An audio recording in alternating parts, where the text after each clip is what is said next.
Ho, ho, ho!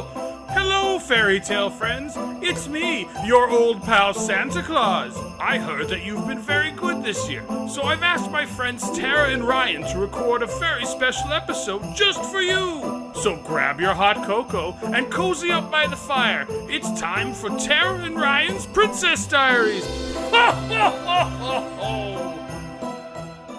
Hello, fairy tale friends, and welcome to another MiniTale for Tara and Ryan's Princess Diaries. Today, we are doing 1966's How the Grinch Stole Christmas. But before we start, Tara would like to lodge a complaint that with her headphones, she couldn't wear her Christmas earrings. Oh, that's true. I had Christmas tree earrings from Target. Yeah, and they hurt my ears. I just wanted to say that because I wanted to tell everybody how spirited you are. I try to be. She put them on. She goes, "These hurt. I have to take them off." I was kind of about it, but I'm sure as soon as we're done here, she'll put them back on and look just as lovely as ever. Oh well, thank you.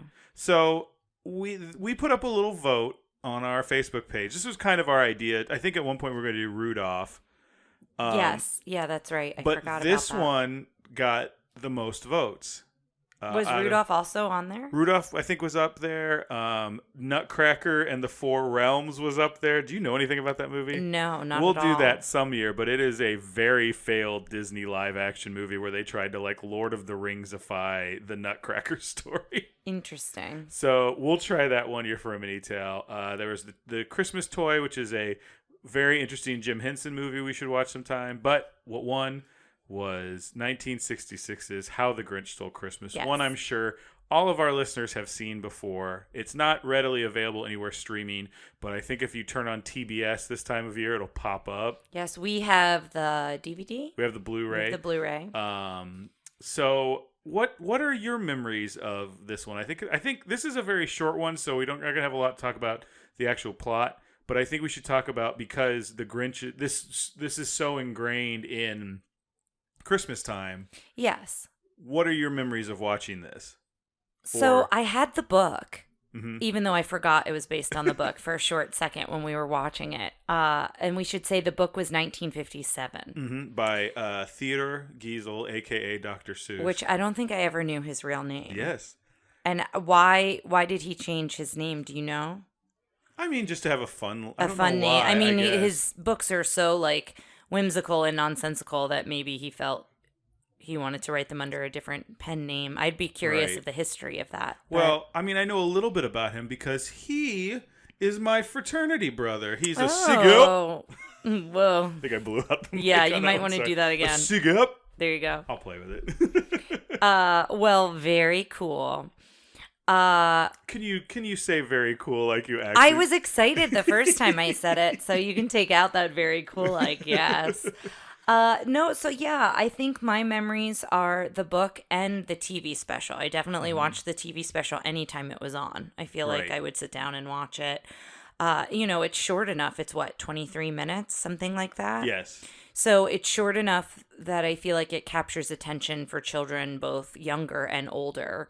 But yeah, I don't have any, like, specific, my memories are kind of foggy when I'm young, but I don't have any, like, specific moments in time that I can, like, specifically remember. I'll be honest, I don't have a specific memory either. This is just something that feels like it was, because it happened before us. I think it's something that was on TV a lot, even back in the era. It's something that's always been with us, I guess I should say. Yeah, so it just kind of permeates the culture. Yeah, and the same with Dr. Seuss in general. I had a lot of his books. One of my favorite is the Butter Battle book. We've talked about this. I have it. I own it. Yeah, it's in the other room. Not a lot of people know about that one. So if you don't, I highly recommend going to a bookstore and just flipping through it. It's so funny. A very good anti-war message. Yeah, book. It's very.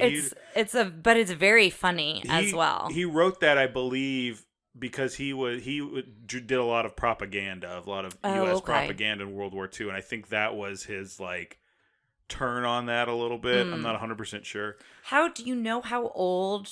Now I want to know more about him. He was born, I think, in like 1902. He was born like very early 1900s. I'm going to look it up. 1904. It's pretty close. Yes. And passed away in 1991. So that would have made him 87. Okay. His wife, I believe, is part of Kappa Sigma sorority because there are a lot of Kappa Sigma sorority secrets laced within this movie. Really? I don't know what any of them are. I did a Wow. dive and I couldn't find any specifics, but apparently Kappa Sigmas are like, I think it's Kappa Sigma, I'll double check. But apparently he put a lot of secrets of his wife's sorority into this movie. That's interesting. Well, I would love any listeners who are a part of that's a sorority. Yes. And a part of that sorority, Ryan's going to double check that that's the right sorority. We'd love to hear from you if you know any of those secrets that are in this film. Sigma Kappa, I had it backwards. I think Sigma Kappa Kappa. Sigma is a fraternity. So Sigma Kappa. Sorry about that. That is interesting. Well, so I guess, yeah, I was just going to ask your memories, but you kind of said the same thing. Yeah, it's just, and it's interesting to think of because this is such, all of Dr. Seuss's stuff is so original. When we're watching this, he goes through like the list of instruments and it's all, Yes, did and you write some down? I didn't. I should have. They're like bamwoozlers and I can't even think of any past Yeah, that. I should have written them down. I just wrote that was one of the things I really loved about this short is, well, I don't know that it's a short, it's TV special. Right. But what I loved about it was the creativity, and that comes directly out of Dr. Seuss's brain, but all the instruments, the way they decorate, like the different contraptions they have, like that plunger that hits the ceiling and then it kind of becomes the chandelier of Christmas decorations. Yes. Like there's so much creativity in every detail, which is, I think, why, to me, Dr. Seuss is so fascinating. I also think with he's his lore and his storytelling and his visuals, world and building. But I also think the way he does his specific brand of lyricism and his writing is so specific but interesting. There's a certain line in here that I keyed in on this time where he talks about when the Grinch is, spoiler alert. Literally, it's a spoiler alert because there's a note I have on IMDb that does the whole thing about the Grinch's eyes are red and then they turn blue when he gets the spirit of Christmas. Yes. And it's listed under warning spoilers, which I'm like, I mean, I guess technically. Yeah, but well, and in that scene, they do go back from being red and yellow to blue and white, and then Yes. they stay blue and white once he's down back in Whoville. So spoilers, everybody. The Grinch discovers the spirit of Christmas. Sorry to ruin 1966's. Hey, The Grinch. man, people could live in a bubble like I did. You never I'll know. put a spoiler warning. But anyway, so when he picks it up, it says the lyric is he gained the strength of 10 Grinches plus 2. Like, Yes. to rhyme, and it's such a fun way of saying like 12. 12. Yeah. Like, just like, the easy way to say 12 men and this 12, it's 10 Grinches plus 2. Like, it's just the way he does things and the specific rhyming, like, and meter is so good and distinctly him. Well, and it's interesting that you said lyric because it has a very rhythmic quality to it, right? Even though that part wasn't in a song, right? It's spoken, but I feel all of his, because of the rhyming, because of the meter, it's so rhythmic. Right. You automatically put a rhythm and a melody to it when you even read it as a story. He sticks to it pretty tightly, but the funny thing is he will make up words to Fit it, yes. to fit it. So it's kind of this combination of I have very strict rules, but I also am a crazy creative. Now, real quick, going to the lyrics, he wrote the lyrics to the songs that came in these. Yes, and I didn't know that. I mean, that totally makes sense, Yes. but I never really thought about that, I guess. I've got a couple other little, since we're talking about the songs. Yeah, facts. that's fine. So there's two big songs in here. There's the iconic "You're a Mean One, Mr. Grinch." Yes. And then Which there's- is what I didn't remember is that the whole song doesn't happen at once. Yes. It's like pieces of it as he's going through Whoville. And I really keyed in on that because when we listen to the song at Christmas time, you listen to it all the way through. Oh, yeah. So you don't really think about how it's paused. Well, and I will say that listening to, I like this way better because you listen to the song, it's kind of gets repetitive, and I love the song. Yes. But having a break in between, like, I think this is a fun song to remember a lyric. It's like how every time the 12 Days of Christmas comes on, you're like, can we skip this one? Because it does get So to be like, long. I love that song, but I can listen to it like once at Yeah. Christmas, and I'm like, thank you.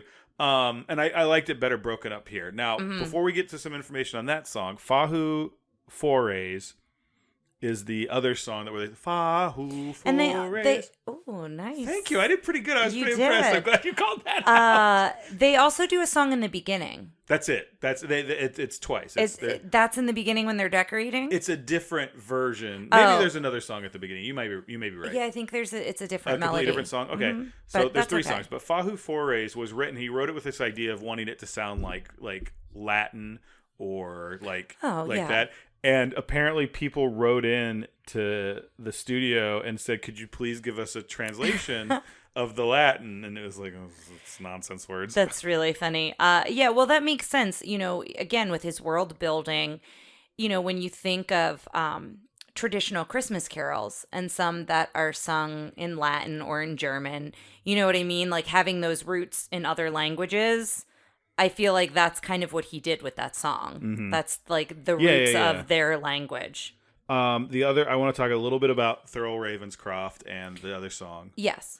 Because Thurl Ravenscroft, we've talked about him a lot. He's in We the love Haunted him. Mansion. He's he's on the Headless Horseman song. He does a lot of stuff. He's a bassy thing. Bassy thing. He's a bassy more than a bassy thing. singer. He's a person. Okay. A fully realized all right. human being. Lay off me. It's Christmas. So he did not receive credit anywhere on this for singing the song. Yes, it just has the narrator's voice, which is Boris Karloff, who is the mummy. The mummy and Frankenstein, and we'll get into that in a little bit. So apparently Dr. Seuss went on a letter writing campaign to newspapers to advertise the fact that Thurl Ravenscroft had sung the song. I think he went back and re-recorded for the record and stuff like that. He's also part of the general singing choir in here. He's the bass part okay. and a lot of that, so he's in a lot of those So things. does he get money then? If he wasn't credited, does he get money for the song, or does he because he re-recorded it? So I think he re-recorded it, so he probably gets records. I don't know. Who knows? The fact that I know things were so different back then. they're just not it felt like credits were more of a suggestion, and now there's entire guilds and groups dedicated to making sure people get the credit they deserve. Yes.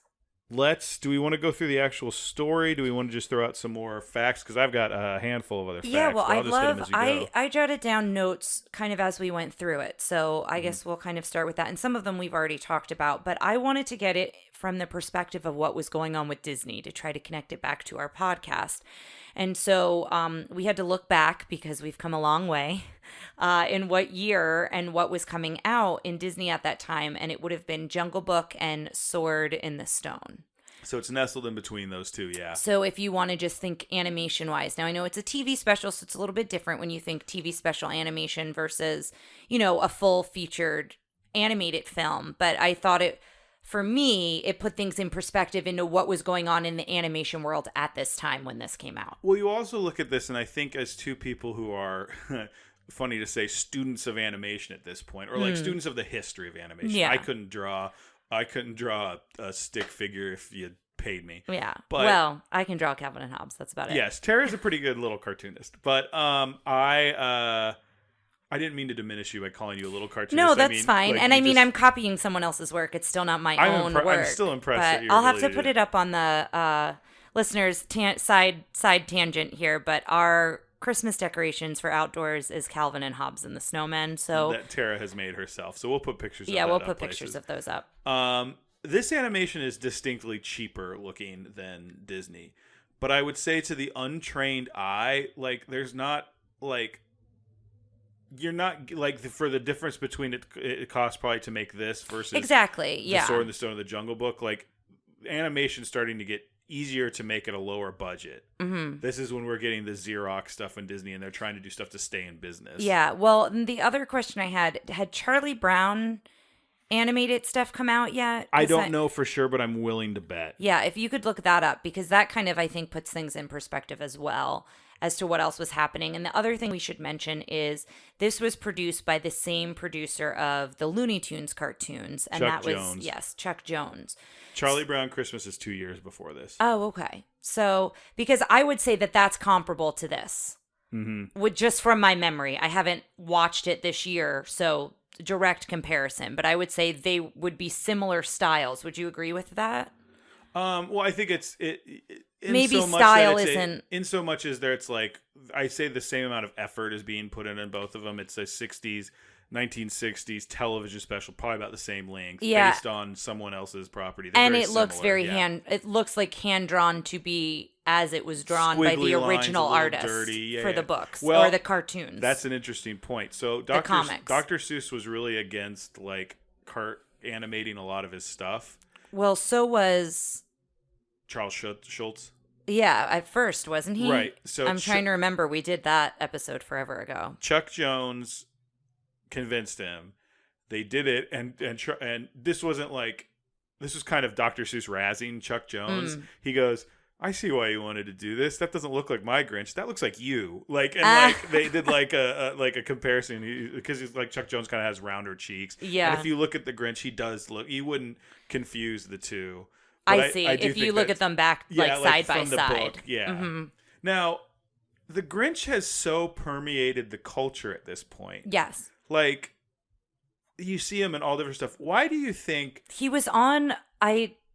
I'm going to just say to all the ladies out there, go get your checkups. But I was at my gynecologist's office, and they decorate each door Right. is a different character, and my office door was the Grinch. So like, just he literally is everywhere. That's funny. But why do you think we all gravitate towards this grump on Christmas? So I was writing about that, and he's so likable. Like, he's curmudgeon-y, but he's very funny, and I think he's very relatable, because that's the other thing.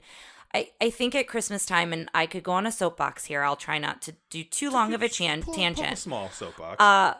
But especially working with older adults, you see this a lot where staff, and they don't necessarily do it on purpose, and not just staff, family, everyone.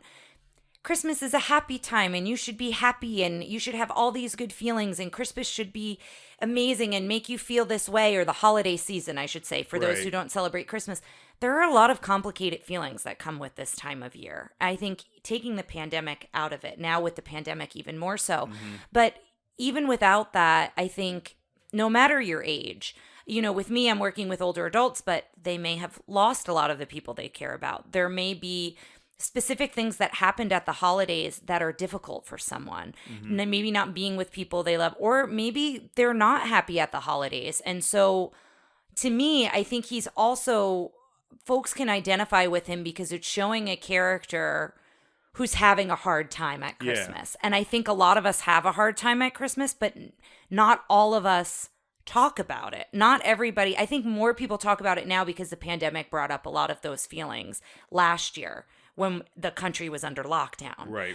But I think, it's not always talked about. Casey Musgraves, I love her Christmas album. She has a song, Christmas Always Makes Me Cry. And I think it's such a beautiful song, and it's very somber, and it's very melancholy. And, a lot of people think of Elvis's Blue Christmas, right? That's another one. But I do think there's a lot of complicated feelings around the holidays for multiple reasons, no matter your age, because of your life experiences or because of what's going on in your life or what has happened. And so I think this one kind of shows both sides of that. It shows having a hard time with Christmas. Now, he's a grump because he doesn't like the noise, and he doesn't like the singing and all of those things. Yeah. He just wants to be left alone on his mountain with his sewing. Yeah, I know. He's a great, I was going to say Seamstress. but would it be? Seamster? I don't know what. Seamster person? Yes. But yeah, so for me, I think that's part of it. I think also he's hilarious. Seems Grinch. Yeah, I like that. Sorry. He's hilarious, right? He's so funny. And I think a lot of people gravitate towards him because of that. He's got this larger than life personality, and there are so many moments that I laughed, and I know the story. I think a lot of us know the story. So he's got that to him, and you do feel this sense of joy for him when he realizes what Christmas is all about, right? And I think people can relate to that too. Even when you have complicated feelings around the holidays, you might have a moment where you remember something that makes you smile, right? You may have many moments where you're crying and you're upset, but you may also have those moments. And to end my soapbox, what I would like to say, especially if it's older adults, but really anyone, if someone is crying when they hear a song at the holidays, or they're upset, or they're having a hard time, don't tell them to stop. Like, don't tell them don't cry, or don't tell them you should be happy. Like, let them have that feeling. Like, that's something, again, I'm now going into my therapeutic mode, but like, I just want to. Well, this is literally our format. For Yeah, doing that. I just want to let listeners know, like, any feeling you have associated with the holidays is okay. Like, your feelings are your feelings and they should be validated. So I think I just want to remind people of that, because I think at the holidays especially, there's a lot of pressure put on us to, you know, make it a good holiday, or make sure everyone's happy, or like making sure you're checking in with family. And again, it's such a complicated time, not only with everything with the pandemic, but in general, just all of these things that happen around the holidays, that I think a lot of times we put this additional pressure on ourselves that we have to make it a perfect time of year. And so I just want to like give yourself grace and acknowledge that you're feeling the way you're supposed to feel. Like, don't get on yourself for feeling any one way. So sorry I took it there. That's okay. Can I follow it up with kind of a silly little fact? Yeah, did I go too deep? No, I don't think you did at all. I think that's Okay. a very important message to get out there. So this is a fact. I'll just read it straight up because I think it's funny. The Grinch's green color was decided by director Chuck Jones's experience renting cars in the Washington-Baltimore area, which he claimed always turned out to be that exact shade. Oh, that's interesting. It's Which I such just a thought was- weird shade for a car. So I wrote here too, Christmas Eve decorating. And so I was curious what your traditions around the holidays were, because this is another thing I do in my work, is I ask a lot of my groups, you know, what were your traditions growing up around the holidays? So was your tree up before Thanksgiving, after Thanksgiving? Well, we had a real tree a lot growing up. Okay. So I think See, it was I don't think I while- knew that. It was a ways after Thanksgiving. I think once my mom switched to like fake trees, Artificial she's like, I'm never trees. going back. Yeah. For Christmas Eve specifically, we opened one present. Okay. And my parents would kind of steer us towards one, because I know I've heard families who like the kids get to pick, and sometimes they if you pick a crummy present for Christmas Eve, they're like, oh, this is socks. Like, there's nothing you can do about it, which I don't like. Yeah. I think some of it was they would steer me towards something to keep me busy, because my mom would inevitably still be wrapping things. Oh, I think that's a lot of parents. Christmas I don't think Eve. she is alone in that. Yeah, well, I was curious with that because there are a lot of traditions around the tree. And I have read that there were some traditions that follow the Grinch where the kids would go to sleep. Now, in this, the kids were helping decorate, but children would go to sleep and then the tree would go up, the decorations would go up. And so when they would wake up on Christmas morning, everything would be decorated. Nope, not in my house. Well, My house for are me, like, I "You're want gonna to help." Well, for me, I want to enjoy those decorations more than just those few Right, days. right. But I do remember, because we also had a real tree for several Christmases, that it did seem that we got it later than everybody gets it now. Now, again, the pandemic, I know a lot of people have put stuff up early the last couple of years to kind of give them that feeling. It made them feel good, so they put everything up early. But it does seem like we are putting up decorations and trees and things like that sooner than we did when we were younger. I don't know if you feel that way. I feel that way a little bit. You know my feelings on when I know. Christmas I stuff probably shouldn't have can go opened up. this can of worms with you. 7:00 Thanksgiving is when you can start doing Christmas. You can put stuff up, but you can't turn on your lights. You can't. Yeah. I don't want to hear any Christmas music because it's starting to leak into Halloween, folks, and I am not having it. But yeah, it does feel Linda, that. it's the day after Halloween. Oh, the tree. Why? Why tree? I love that. The Bob's Burgers where she kills 2 trees before Yes, for before Christmas. I'm going to put this out there for you as something. I don't want a real tree. If we get a real tree, I would be willing to have a real tree outside. I would love like a small one. Yeah. Like they sell ones that you Outside. can outside. Outside. You don't want it inside. All of the stuff that comes with a real tree like outweighs the benefits to me. Like the benefits at the end of the day is That smells good. And you have so many essential oils and diffusers. I think we could do that. We do, yeah. Yes, That's without what we it. That's do, the yeah. only thing I like about a real tree is the smell. That's it. I hate the sap.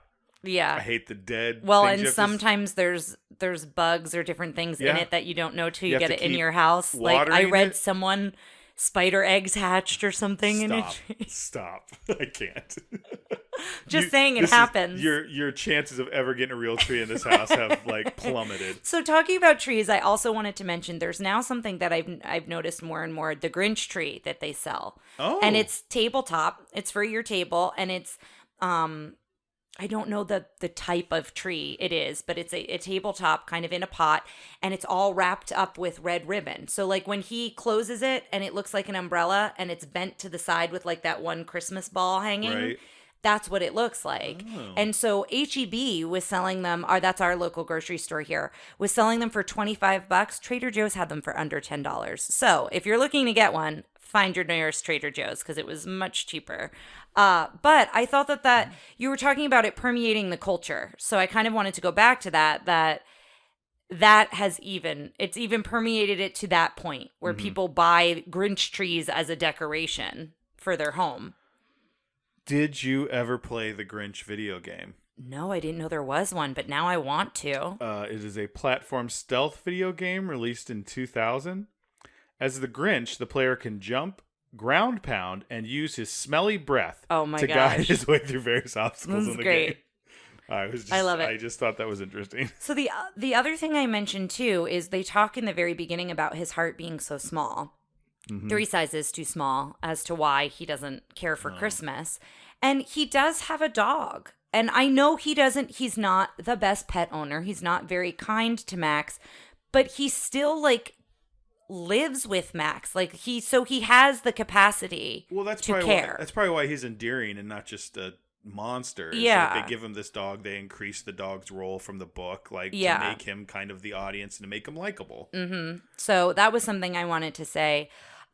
You were also said you were impressed with his sewing skills. We've said that before, Yes. but like just that he had everything ready. Like what is he? I guess Well, he's making his own clothes. it looked like it was out of well, he's not wearing clothes when we see him. That's funny because he has like a collar. So I think when I was younger, I thought he it was wearing clothes, but that's fur, I think. I mean, he could be making clothes out of his own fur he sheds. Oh my gosh. Well, I guess he could be. The other thing I wanted to mention is I really enjoyed the way he moved. Throughout the whole thing, when you rewatch it this year, or if you're watching it for the first time, I do think it would be interesting to just focus on that, because the way his like neck protrudes out and he'll hunch his shoulders, and the way he walks when he tiptoes in the houses, when he slinks as a snake around the tree, and then also when he goes to get the tree that's in the town square, it almost looks like he's on all fours, almost like a spider. Like he has a lot of really different ways of movement that I think add a lot to his character. I will say one point in favor of the Jim Carrey version is Jim Carrey like makes sense to cast because he does a lot of like gets real small and then gets real big and like arms out, and he's a very physical actor, and I think that's what the Grinch needs, but also some restraint. Yeah, we're not going to go into we had strong feelings when we rewatched that film last as my year. witness, I will never see that movie again. And one of the things I mentioned as we were watching this is I was like, I don't understand. I guess I always thought that the makeup and the faces they did for the Who's in the 2000, I don't know what year it was, in that version with Jim Carrey, I thought it looked similar to the animation, but it does, in my opinion, it doesn't at all. I don't know. Oh, I don't know. I don't want to go down done. that. I don't wanna talk We're about loving that this ever TV again. special, Yes. so let's just go back to that. The other thing I really enjoyed was all of his facial expressions, and I think that's another thing that makes him very endearing and very funny. Is the way he's animated, and again, his movement, his facial expressions.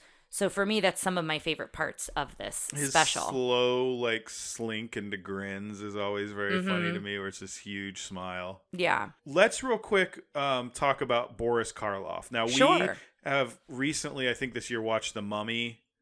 I have, like, the old monster movies, and we'll watch a couple of them for Halloween.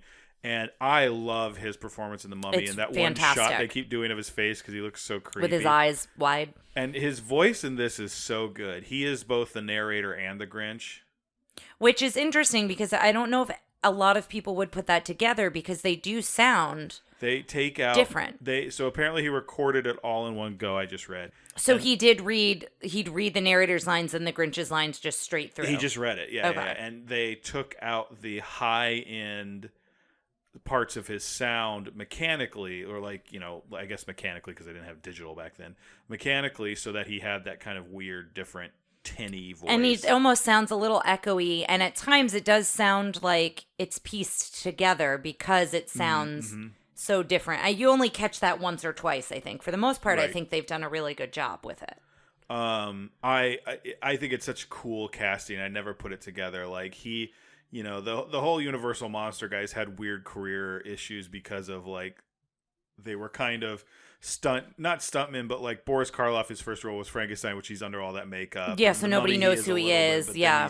he's you know, it's all these people who are getting these roles for very specific reasons, so they're not necessarily getting huge roles outside of this. But I think he's such a good pick for like the Grinch's voice and the narrator's voice. Yeah, I can't imagine it with anybody else. June Foray, the voice of Rocky, this flying squirrel, who's been in a bunch of other Disney stuff. That's my point of reference, I remember.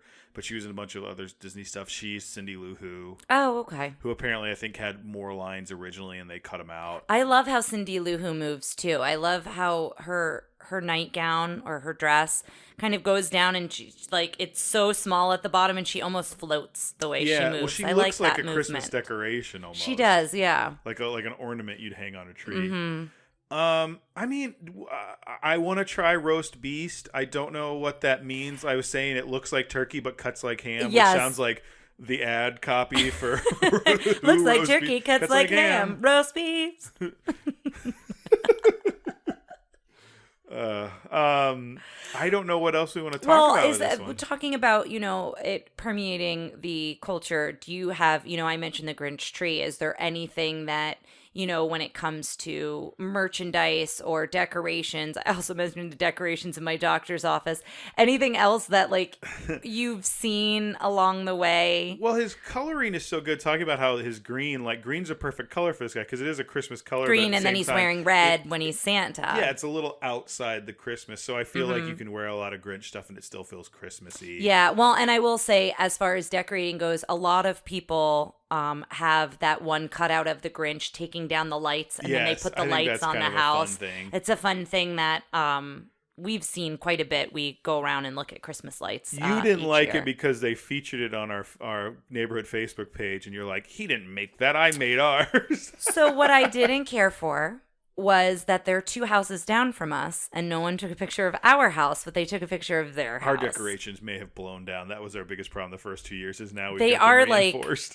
7 foot tall? They're not taller than me. Are they taller than me? What? They're at least 6 foot tall snowmen. I think the snowmen are as tall as me, and then they're holding the the signs, which makes it a little taller. again. This is not a Calvin and Hobbes episode. It's not, still. but I do love Calvin and Hobbes, obviously. We have a picture downstairs of us with the dog that one time when we got a picture with Santa, and the Oh, Grinch is like yes. sneaking into the background. Yeah. Have you seen those We'll pictures? have to post that one because it is funny. It looks like he's like coming Yes. in to snatch up something. There's a video somewhere of these kids sitting like they're gonna get a Christmas picture on like a bale of hay, or I don't know if I'm right, or a log or something.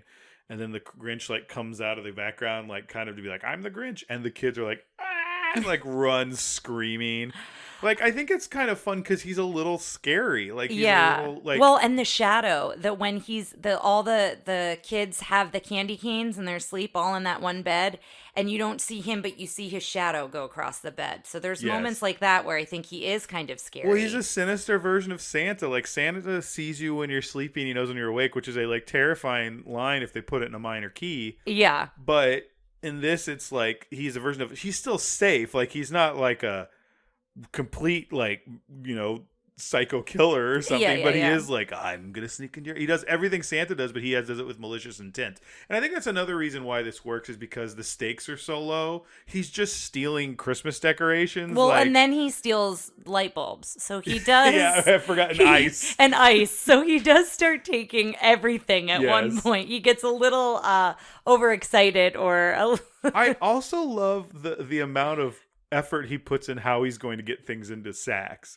Yes. Like he winds up all the toys so they march in which that case there's a 1 fish, 2 fish, 3 fish. Oh, yes. Red fish, blue fish that goes in there. There's probably other stuff like that. Yeah. He sets up the train so it goes in. Yeah. He like the way he plays pool with the ornaments, but they Yes. go up the tree and then they all roll down. Mm-hmm. And there's when he's like swinging across. Like it's a cool scene. It's kind of like Nightmare Before Christmas, like going back and watching that when he's swinging around Christmas Town just to look in the windows. I think there's a lot of that stuff. Yeah. It's just it's fun. The it's very short.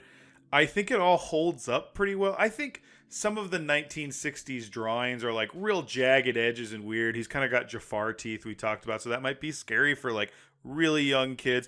I will tell you the scene where like they're going and the sled stuck at the top and he like looks over the edge and it goes doo doo doo and they do like the obvious commercial break there.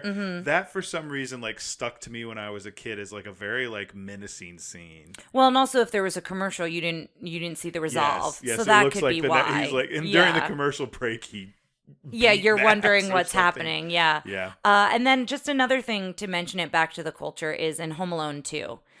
There is that very famous, and there's a million gifs of it now, but that very famous scene where Tim Curry realizes that Kevin McAllister's credit card is stolen, and he does the Doesn't smile. It say stolen Yes, on the it digital says stolen on the whatever it is, the credit card machine, and then he does the smile, and then is it superimpose? It's a fade. It's a fade. Yeah. Okay, I just didn't know what it was called, but they fade into the Grinch's smile, They do which is pretty brilliant. And then the first one, when the wet bandits are robbing a place, they have like the Grinch song on in the background at one point, or it's this TV special, I think, yeah, is on the to, TV. like, yeah, I think they're very tied together. Again, this has become just like ingrained in the idea of Christmas. Christmas is the tree, the star, Jesus, and the Grinch. Those are the four things I think of when I think of Christmas. I don't know. Do we have anything else we want to say other than go check it out, guys? I don't think so. Yeah, put it on. It gave me all the feels. Like I said, we have the Blu-ray, so we do watch it every year. That's why we bought it, because we couldn't readily find it. But it is, I do not get any money from Target, but I sure am there a lot. But usually Target will have it for pretty cheap, pretty inexpensive. Yeah. So yeah, guys, check it out. And don't be a Grinch to us. Remember to rate, review, subscribe, and tell someone about our podcast so we can get the word out there. But we will see you next week with another full episode. And that full episode, should we say it or should we hold it a secret? A teaser for the next Christmas full episode. Next full episode that will only make sense to perhaps one of you. We will explain it next week, but go ahead, Tara. Mother, the goose. All right, guys. Happy holidays, and we'll see you next time. Well, children, I hope you've all enjoyed this episode. I know I did. Now, if you want to let Tara and Ryan know what you want next year for Christmas, you can send them an email at trprincessdiaries@gmail.com or call them on the very easy-to-remember hotline, 707-YO-TRPD1. That's 707-968-7731. If you want to stay off the naughty list, please give this podcast a 5-star review on iTunes, Spotify, Google Podcasts, Podbean.com, or wherever you hear it. Stay safe and be good, everyone. Happy holidays to all, and to all a good night. Ho, ho, ho, ho,